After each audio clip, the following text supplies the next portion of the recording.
Welcome to the deep dive.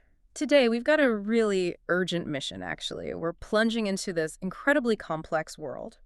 Um, Cybersecurity for smart cities, critical infrastructure, and, well, the whole Internet of Things, the IoT. Yeah, And this isn't just about data breaches anymore. We're talking physical risk, public safety. absolutely. And the sources we're digging into today, they're quite varied. We've got high-level guides for city leaders, like the stuff from the IDB for Latin America and the Caribbean. Okay.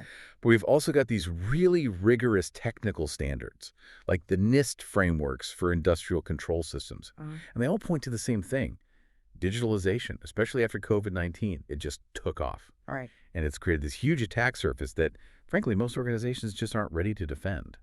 And that word you use, surface, it feels like it's converging, doesn't it? You've got the usual IT risks, data breaches, ransomware. Yeah, the familiar stuff. But now it's crashing right into city administration risks and, the really scary part, physical security risks. Yeah. You connect a traffic light system or a water treatment plant to the network. And suddenly a digital attack isn't digital anymore. No, it's physical, it's financial, it's a safety risk for everyone. It can be catastrophic. We're not just talking about replacing a server now. We're talking about someone manipulating the physical world using code. Which fundamentally changes things. It does. And that's why cybersecurity, it has to be seen as a basic function of governance, non-negotiable. Every level, local councils, national governments, everyone. So the goal here isn't just awareness, like, oh, this is happening. No. We want to move beyond that. We need to provide, a roadmap, something practical for proactive protection. Okay, so let's start with the why. Why are municipalities being targeted? We tend to think it's all about ransomware, quick cash. Right. The economic motive is obvious. Ransomware profits, maybe getting paid by someone else to cause disruption or steal data. It's definitely a big part of it. But the sources suggest it's, well, more complicated. It really is. The motives often overlap. Think about strategic intent, just getting hold of privileged government information or sensitive business data held by the city. That's huge value for some actors. And then there's the political angle, which feels, I don't know, more insidious. It can be, yeah.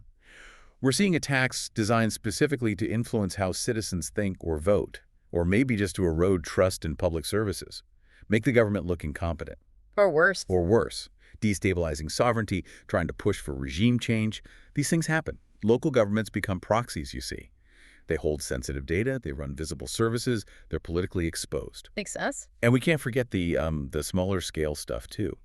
Personal motives, revenge from a disgruntled employee, maybe, or just someone wanting to challenge the notoriety of breaking into a city system. So a whole mix of reasons. But when we look at how they get in, ransomware still seems to be king, especially for local governments. It remains a primary threat, absolutely. It's profitable, and honestly, sometimes the way in is depressingly simple. Like what? Brute force attacks, just guessing passwords, especially weak ones, or exploiting known vulnerabilities that just haven't been patched. It's still, even now. Oh yeah, things like remote desktop protocols left open to the internet.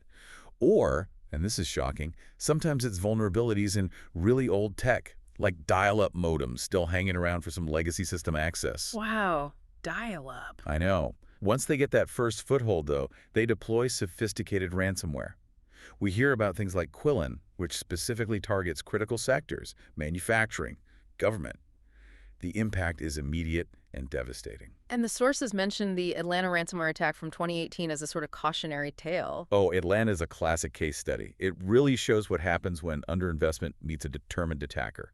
They got hit with SamSam ransomware. How did they get in? Brute force again. Got into several city hall networks. It shut down the central platforms. Police couldn't access certain records. People couldn't pay bills online. Basic municipal operations just ground to a halt. And Atlanta decided not to pay the ransom. They didn't, which, is often the recommended approach, but it meant a brutal recovery process. Months of manual workarounds trying to rebuild systems from scratch or backups. If they had them. And the cost. I remember the initial estimates were a few million. Yeah, initially they thought maybe $2.7 million for recovery. The final bill, $17 million. 17? Why such a huge jump? Because it wasn't just about fixing the immediate ransomware problem, it became a forced modernization project. Out of that $17 million, $6 million went on completely new security services and software. They had to basically rip out the old stuff and start again. Okay. Another $1.1 million was just replacing old IT equipment that was either compromised, couldn't be trusted, or simply couldn't run the new security software. So hardware costs. Hardware, software, massive consultant fees for forensic analysis, incident response, and then the sheer cost of lost productivity running services manually for months on end. Just ballooned. It really hammers home that reacting is so much more expensive than And preventing. exponentially more expensive. And the impact goes way beyond money, right? Especially when critical services like healthcare are hit. The sources mention a UK example. The London hospital network attack in 2017, that was WannaCry ransomware, I believe. The financial cost was huge, estimated around 92 million, maybe 130 million US dollars, But the real cost, was patient safety. Staff lost access to clinical histories, vital diagnostic systems, ambulances had to be diverted to other hospitals, thousands of appointments and operations were canceled. that's terrifying. Imagine being a doctor or nurse in an emergency room, and suddenly you can't access a patient's allergies, their current meds, their history. Lives were genuinely put at risk. It shows how quickly a cyber attack translates to physical danger in healthcare. And that distinction becomes even starker when we talk about attacks on industrial control systems, ICS. That's where the intent is often explicitly physical damage. Precisely. The German steel mill attack back in 2014 is the textbook example cited in the sources. Hackers got into the network, manipulated the controls for a blast furnace. Manipulated how? They interfered with the controls to the point where the operators couldn't shut it down properly. The result was, and this is the quote, massive physical damage to the furnace. So lines of code literally broke heavy industrial machinery. Exactly. It wasn't data theft. It was kinetic impact caused by code. That completely reframes the risk, doesn't it? It absolutely does. It's not just about information anymore. And this applies across so many critical sectors. Think about transport.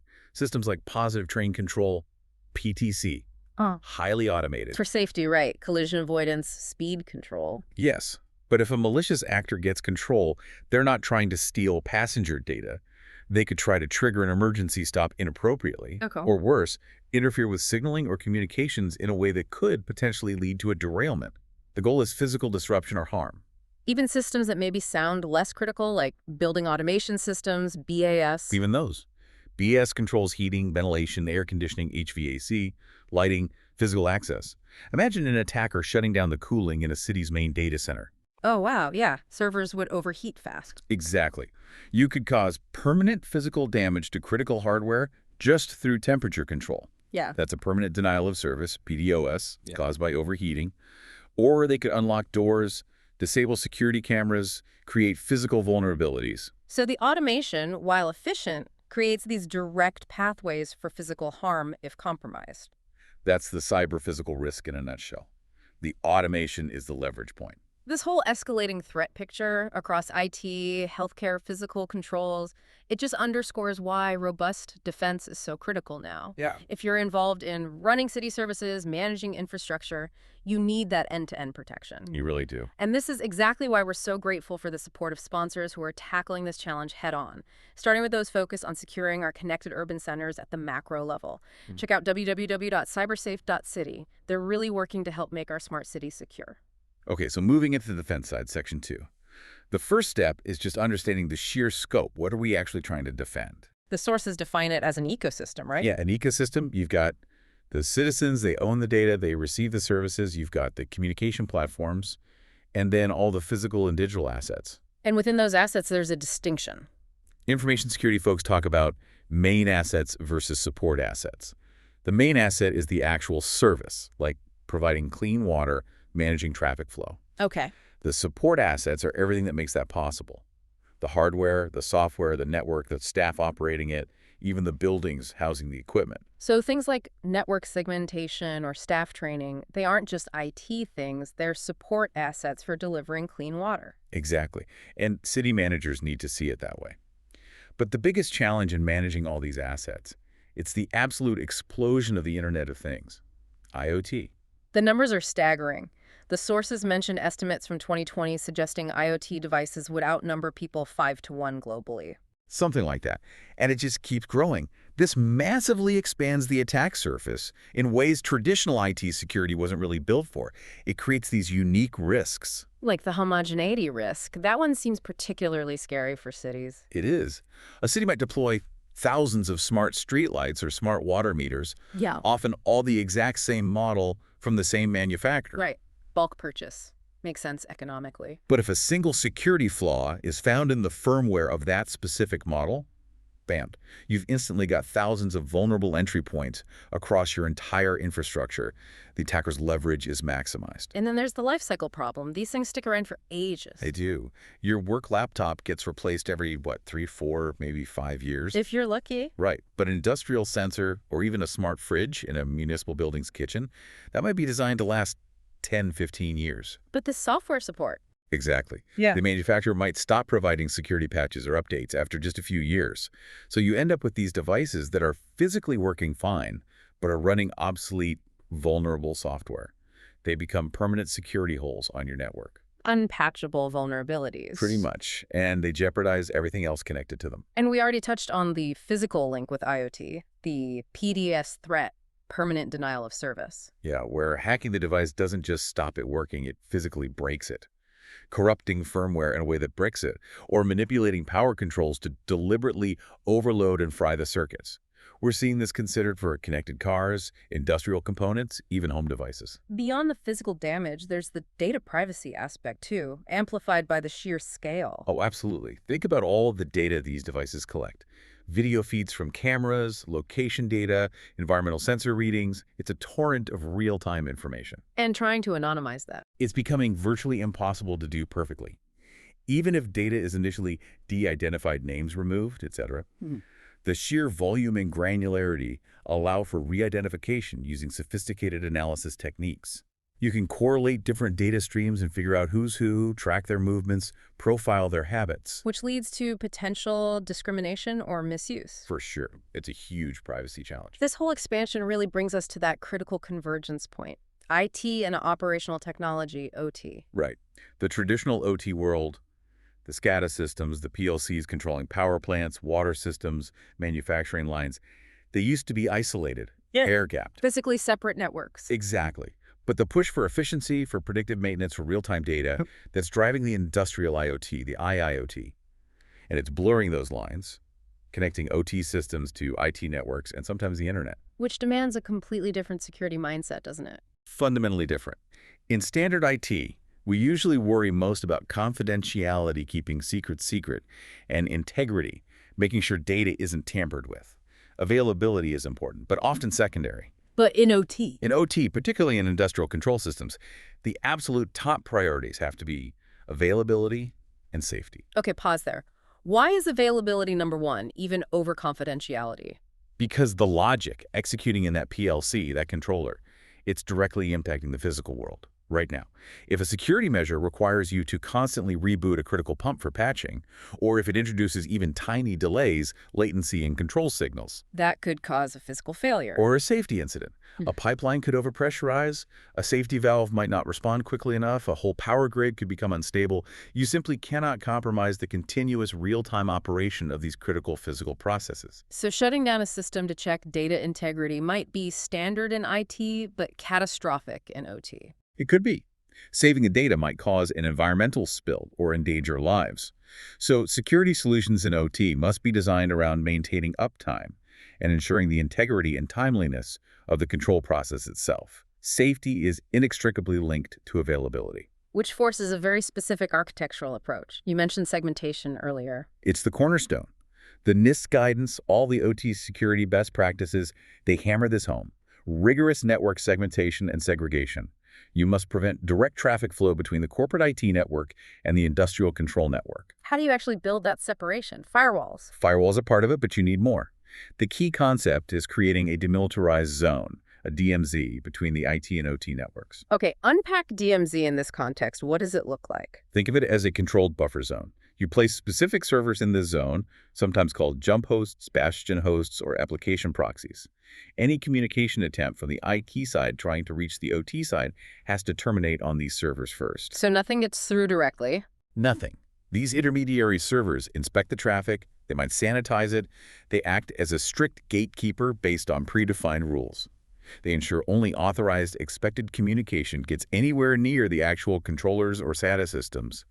It enforces the boundary. It really highlights how the attack surface stretches, doesn't it? From that huge citywide infrastructure right down to the devices in your own home or office. Absolutely. The principles are surprisingly similar, whether it's protecting a power grid Right. or just your smart home setup. And that's where the same ideas of knowing your devices, managing their life cycle, and creating boundaries apply everywhere. It's why we want to thank our other sponsors today. For securing the devices closer to home, check out www.securiat.house. And for the business and municipal side, dealing with that enterprise IT and connected office environment, we appreciate the support of www.securiooffice.world.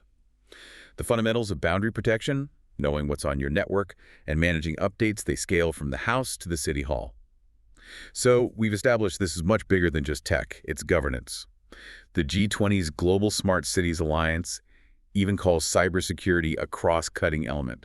It has to be baked in. And the IDB roadmap you mentioned earlier, it provides a structure for that. Yeah, it's a really solid risk management-based approach. 7 key steps for cities to build resilience. It's practical. Okay, let's walk through these 7 steps. This sounds like the core action plan. Step 1, identify assets and actors. Sounds simple, but I imagine for a city. It's a massive undertaking. The tactical folks, the people on the ground, they need to map out everything with any intelligence. SCADA systems, yes, but also network sensors, surveillance cameras, building controls, traffic lights, smart bins, every single IoT device. Including the ones bought by departments without telling IT, shadow IT. Especially those. And crucially, they need to accept that the traditional network perimeter, it's gone. It's, as the source says, practically unlimited. If you have 10,000 wireless smart meters out there, each one is a potential way in. The old castle wall model is dead. Right. So once you have that, hopefully comprehensive inventory. Step 2 is establishing cybersecurity governance, moving it up the chain. Exactly. This is the strategic level, setting common security policies, rules, procedures that apply across all city departments, water, transport, police, finance, parks, you name it. And aligning with higher level rules. Yeah, making sure city policies connect with national laws, data privacy regulations, critical infrastructure protection mandates. Without a central body driving this, you get chaos, different departments doing their own thing, creating huge security gaps through inconsistency. Which leads straight into step 3, institutionalize cybersecurity, giving it a home. And a person, appointing someone specific, maybe a chief information security officer, a CISO, or an equivalent role who's responsible for cybersecurity across the entire municipality. Responsibility needs authority, though, right? Absolutely critical. Right. This person can't just be buried in the IT department reporting to the IT manager. They need visibility. They need clout. They should ideally report to top executive management. They need the power to enforce policies across silos and manage risks, including those from outside. Which brings us neatly to step 4, integrating confidential and personal data security. This is about classifying data. Yeah. Understanding what's truly sensitive health records, financial details, personal identifiers, and protecting it according to its criticality and risk level.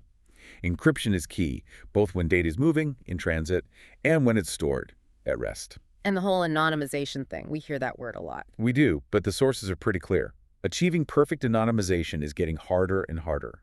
Re-identification techniques are just too good now with big data. So what's the answer? Focus on strong de-identification methods, yes, but rely more on strict access controls, data minimization, only collect what you absolutely need, and robust classification. Treat sensitive data like gold, even if you try to anonymize it. Assume re-identification is possible. Okay. Step 5 tackles a huge area for cities, third-party risk, integrating service providers and subcontractors. This is massive. So few cities run everything themselves. They rely on vendors for cloud services, managed security, specific smart city solutions like traffic management or waste collection apps. And each vendor is a potential weak link. A huge potential weak link. So cities must build cybersecurity requirements into their contracts rigorously. What should those contracts cover? Clear monitoring standards. How will the city check the vendor's security? Control mechanisms. Well, what access does the vendor get and how is it audited? Information sharing protocols. What happens if the vendor has a breach? How quickly must they notify the city? And, crucially, liability. Who pays if the vendor's mistake causes damage? Exactly. The contract needs to spell out responsibilities, remediation requirements, the city's right to audit, and financial consequences. You have to verify their security before you let them connect to your systems. Interoperability and accountability are key. Makes sense. Step 6 gets to the people side. Train, communicate, and raise awareness. The human firewall. It can't be just a once-a-year email or poster. Cybersecurity depends on everyone, from the mayor right down to the frontline staff. Why is ongoing training so vital? Because social engineering, phishing emails, phone scams, impersonation, it's still the easiest way in for attackers. It exploits trust, distraction, lack of awareness. Think about that story of the Chicago official tricked into wiring over $1 million. That wasn't a technical hack, it was a human hack. So training needs to be continuous. Continuous, relevant to people's specific jobs, and tested. Phishing simulations, awareness campaigns, it has to be a part of the culture. And finally, step 7, provide resources for finance and insurance. The long game. This is about budgeting realistically, planning for the cost of upgrades, replacing those obsolete IoT devices we talked about, funding the security team and tools. It's a long-term commitment. And insurance, is that becoming standard? Increasingly, yes. Especially for larger U.S. cities, cybersecurity insurance is either adopted or seriously considered. It helps cover the financial fallout, data recovery costs, legal fees, potentially ransom payments, reputational damage control. But it's not a silver bullet. Absolutely not. Insurance is risk transfer, not risk elimination. It helps you recover money after a disaster, but it does zero to prevent the attack itself, especially the physical or safety consequences of an Otis-sized incident. It's a backstop, not a substitute for strong defense. So those are the 7 strategic steps. How do you put them into action day to day? The sources mention the NIST cybersecurity framework. Yeah, the NIST framework, often called the RMS Risk Management Framework in practice, provides the operational how-to. It breaks down cybersecurity functions into 5 core capabilities: identify, protect, detect, respond, and recover. Okay, let's quickly touch on those. Identify. That's step 1 from the IDB roadmap again, but operationalized. Know what you have. Classify all your assets, hardware, software, data, even key personnel, based on how critical they are. What's the impact if this asset goes down? How long can we tolerate it being unavailable? That drives everything else. Then protect. Building the defenses. Right. Implementing the controls. Strong authentication multi-factor is becoming essential. Robust access control, who gets to touch what. Ensuring security is baked into systems from the start. Secure by design, secure by default. And backups. Secure, tested, offline backups are absolutely critical for protection. Detect. Finding intrusions when they happen. This is about monitoring, gathering logs, analyzing network traffic for anomalies, looking for indicators of compromise. In OT environments, this often means passive monitoring, watching without interfering, using tools like deep packet inspection, because you can't risk disrupting the control process. Respond. What do you do when the alarm goes off? Execute your incident response plan immediately. Isolate the affected systems to contain the damage. Figure out how they got in forensics. Report the incident to authorities if required, which it often is for critical infrastructure. Mitigate the threat. And finally, recover. Getting back to normal, but better. This is about resilience, having plans to restore services quickly and safely. And a key point the sources make for OTCs. Recovery plans must include procedures for manual operation. Manual operation. Yeah. If a major cyber attack forces you to disconnect external networks or compromises the control systems entirely, operators need to know how to keep the physical process running safely using manual overrides and local controls, without relying on the potentially compromised digital interface. That capability is vital. Okay, let's get a bit more technical now, focusing on that OTC's world where the consequences are so high. The guiding principle here is defense in depth. Meaning layers of security, right? No single point of failure. Exactly. You assume any single defense might fail, so you build multiple overlapping layers. This involves specific technical architectures, policies, procedures, and training, all tailored for the unique demands of the industrial control environment. And the first layer, as we discussed, is that network architecture, segmentation, and the DMZ. Can we go deeper on how that DMZ really works to stop threats? Sure. It's not just about putting a firewall between IT and OT. For critical systems, you need smarter firewalls, often application proxy gateways. What's the difference? A basic firewall just looks at network addresses and ports, like checking the address on an envelope. An application proxy looks inside the envelope. It understands the specific industrial protocol being used, like Modbus or DNP3, and inspects the actual commands being sent. So it can block malicious commands. Precisely. It can enforce rules like only allow read commands for these specific data points, or block any firmware update commands originating from the IT network. It provides much deeper inspection and control than the standard firewall. And again, Traffic shouldn't flow directly. It hits an intermediary server, the DMZ, gets inspected, sanitized, and only then, if allowed, is the connection brokered to the OT side. It's all about controlled conduits. And redundancy is baked into this. Has to be. Key controllers, servers, network switches, even the network paths themselves should be redundant. If one component fails or needs to be taken offline for maintenance, the system can continue operating safely. Designing for graceful degradation is essential. Let's talk about those industrial protocols themselves. Modbus, DNP3. You mentioned they weren't designed with security in mind. That's a massive inherent vulnerability. Many of these protocols were created decades ago for isolated, trusted networks. Speed and reliability were the goals, not security. They often lack basic authentication, proving who is sending the command, or encryption, hiding the command from eavesdroppers. So commands are sent in the clear. Anyone on the network could potentially read them or even inject fake commands. Often, yes. It makes them incredibly vulnerable to attacks like man-in-the-middle, where an attacker intercepts and alters commands, or replay attacks where they just record and resend a valid command later. So the defense isn't fixing the protocol, it's containing it. Containment is the primary strategy. You have to treat these protocols as inherently insecure and ensure they never leave the protected, segmented control network zone. They should never be directly accessible from the IT network or the internet. Any communication crossing the boundary needs to go through that secure inspecting proxy in the DMZ. And controlling outbound traffic is just as important. Absolutely. You need strict firewall rules preventing devices inside the control network from initiating connections out to the internet. This stops malware that might get planted on a PLC from phoning home to its command and control server or exfiltrating stolen data. Okay, what about patching? In IT, we're told patch early, patch often. But you said that's dangerous in OT. It requires a completely different process. You can't just push out patches automatically like you might for Windows updates. The control software is highly specialized, often tuned by the vendor for a specific physical process. A seemingly minor patch could inadvertently change timing or logic in a way that causes a physical malfunction. So how do you handle updates? Very carefully. Patches usually come directly from the equipment vendor, and before they go anywhere near a live operational system, they must be thoroughly tested. The sources say this means testing on a comparable offline system, a testbed, or a simulator that accurately mimics the production environment. Only after rigorous validation can a patch be scheduled for deployment, often during planned maintenance downtime. It's slow, deliberate, and risk-averse. Moving on to who gets access. Managing user identities across these complex, often segregated IT and OT environments must be tough.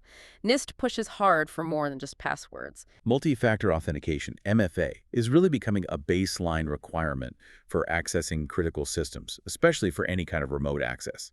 You need something you know, password, plus something you have, like a physical token or smart card or something biometrics. Biometrics sound secure, but you mentioned they have issues. They solve the problem of lost or stolen passwords or tokens, which is good, but they introduce their own challenges. Technically, there's the liveness detection problem, making sure it's a real finger, not a fake print. And then there are the error rates. False positives and false negatives. Exactly. False accept rate, type 2 error, letting the wrong person in. False reject rate, type I error, locking the right person out. And that false reject rate, the type I error, seems particularly bad in an emergency situation in OT. It could be disastrous. Imagine an operator needing immediate access to manually override a system during an incident, but the biometric scanner falsely rejects them. Seconds matter in those situations. Delay could lead to equipment damage or a safety event. Plus, people just don't like certain types. Social acceptability varies hugely. Fingerprints are generally okay. Facial recognition is getting more common. But things like retinal scans often have very low user acceptance. People find them invasive. And if users don't accept the system, they'll find ways around it, undermining security. It's always a trade-off between security, usability, and acceptance. And all these technical controls are useless if someone can just walk up and unplug the server. Physical security. It's the absolute foundation. Defense in depth starts with physical controls. Critical hardware, the controllers, the network switches, the servers, the firewall appliances. They must be in locked rooms, cabinets, or controlled areas. Access needs to be strictly limited to authorized personnel using physical access control systems, card readers, PIM pads, maybe high-assurance biometrics for very sensitive areas. If an attacker can physically access your firewall, your network security is gone. Finally, let's touch on the bigger picture standards and policy. Are there international frameworks guiding how to build secure industrial systems? Yes, the key one is the IEC 624443 series. It originated from the ISA 99 standards. It's really important because it defines requirements for the entire ecosystem. How so? It lays out security program requirements for the asset owners, the factories, the utilities, the cities operating the systems. But it also sets specific technical security requirements for the product suppliers, the vendors building the PLCs, the sensors, the software. It pushes for security to be designed in from the beginning. So, trying to solve that problem of insecure devices flooding the market. That's the goal. Build security in, don't try to bolt it on later. And this ties into the liability issue, making it clearer who is responsible when things go wrong. It helps, but the sources emphasize that policymakers really need to tackle the liability framework head-on, especially for IoT. Right now, if a complex system involving hardware from 10 vendors, software from 20 developers, and services from 5 integrators fails due to a security flaw, figuring out who is legally responsible is a nightmare. So we need clearer rules. We need clear rules and consequences defined across that whole supply chain. It's about creating incentives for everyone involved to prioritize security in the products and services they deliver. And cities can drive this through their purchasing power. Absolutely. Procurement is a powerful lever. Cities should be demanding compliance with standards like IEC 62443 in their RFPs. They should be asking tough questions about vendor security development lifecycles and third-party risk management processes before they buy anything. That's how you start to shift the market. Hashtag outro. Well, we've covered a huge amount of ground in this deep dive. I think the overwhelming takeaway for me is that defending our smart cities, our critical infrastructure, it's not just about buying better firewalls or patching faster. It's a fundamental shift. It really is. It requires this holistic overhaul, governance changes, aligning departments, constant training for everyone, rethinking system architecture from the ground up, changing how we buy technology. It's system. Yeah. And it spans everything, doesn't it? From the biggest power grid control system, that OT domain, right down to the tiniest sensor or camera in the IoT world. That's right. And pulling together everything we've seen in these guys, the core message, the essence of building a trustworthy, resilient, smart city. It comes down to a few key things. Knowledge, understanding the risks, planning, being deliberate and strategic, prevention building defenses proactively, surveillance detecting threats quickly, collaboration working across silos and with partners, and continuous education for everyone involved. It sounds like a lot of work. It is work. Yeah. But we have to stop seeing this risk management, this defense, as just a cost or a burden. It's the enabler. It's what allows us to actually get the huge benefits of digitalization, the efficiency, the better services, the innovation, while still protecting public safety, protecting critical assets, protecting people's lives. So we always like to end with something for you, the listener, to think about. A final provocative thought. Given everything we've discussed, the staggering recovery costs like Atlanta's $17 million, the very real physical dangers highlighted by attacks like the German steel mill, or potential threats from ransomware like Quilin targeting critical sectors, are our current approach enough? Is relying on cybersecurity insurance as a financial backstop, or clinging to the idea of air-gapped systems that are increasingly connected, is that truly adequate? Or does it just mask this underlying vulnerability? The fact that many of these systems were built for reliability, yes, but fundamentally not for security against today's threats. It's a critical question. Should the priority now be massive investment, not just in detection and response, but in fundamentally re-engineering systems to be secure and safe by design? Systems capable of failing safely, of maintaining essential functions even when they are under active cyber attack? We encourage you to think about how resilient your own connected environment really is, whether that's at the city level, in your business, or even just in your smart home. Is it truly prepared?